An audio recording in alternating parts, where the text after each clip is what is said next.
18 বাণিজ্যিক ব্যাংক থেকে $171 মিলিয়ন কিনেছে বাংলাদেশ ব্যাংক। রপ্তানি ও রেমিটেন্সের ওপর নেতিবাচক প্রভাব ঠেকাতে উদ্যোগ নেওয়া হয়েছে জানিয়েছে কেন্দ্রীয় ব্যাংক।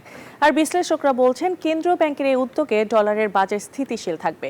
সেই সাথে দেশের বহির্খাতা অর্থনৈতিক সূচক আর্থিক হিসাবের ঘাটতিও কমে ঠেকেছে 43 কোটিতে।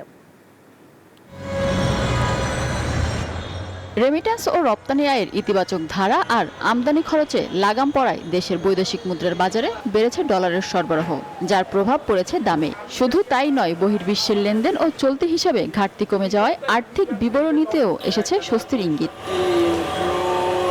বাংলাদেশ ব্যাংকের তথ্য বলছে, গেল 3 জুন বাজারে প্রতি ডলারের গড় মূল্য ছিল 123 টাকা, যা চলতি মাসের 13 তারিখে বিক্রি হয়েছে 120 টাকা 60 পয়সায়। অর্থাৎ মাসের ব্যবধানে টাকার বিপরীতে ডলারের দাম করেছে 2.5 টাকার বেশি।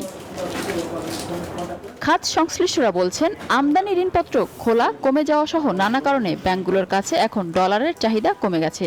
আর ডলার বাজার স্থিতিশীল রাখতে বাণিজ্যিক ব্যাংক থেকে ডলার কিনছে বাংলাদেশ ব্যাংক। রপ্তানিকারকদের স্বার্থ বিবেচনা করে এবং রেমিটেন্স প্রেরণকারীরা যাতে আর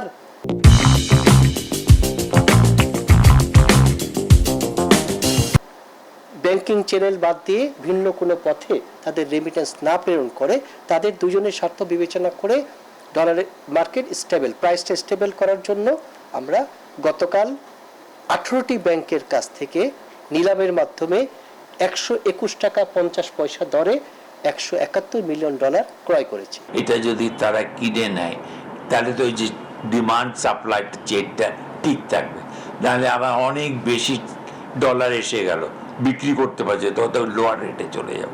এটার জন্য এটা ভালো নিদর্শন, গুড ডিসিশন। একই সাথে ইতিবাচক হাওয়া লেগেছে দেশের বহির্খাতা অর্থনীতির সূচক আর্থিক হিসাব বিবরণীতে। 2024-25 অর্থ বছরে প্রথম 11 মাসে লেনদেন ভারসাম্যের ঘাটতি কমেছে $473 কোটি। জুলাই মে পর্যন্ত এই ঘাটতি ছিল $114 কোটি। একই সময়ে চলতি হিসাবের ঘাটতি কমে 43 কোটিতে ঠেকেছে।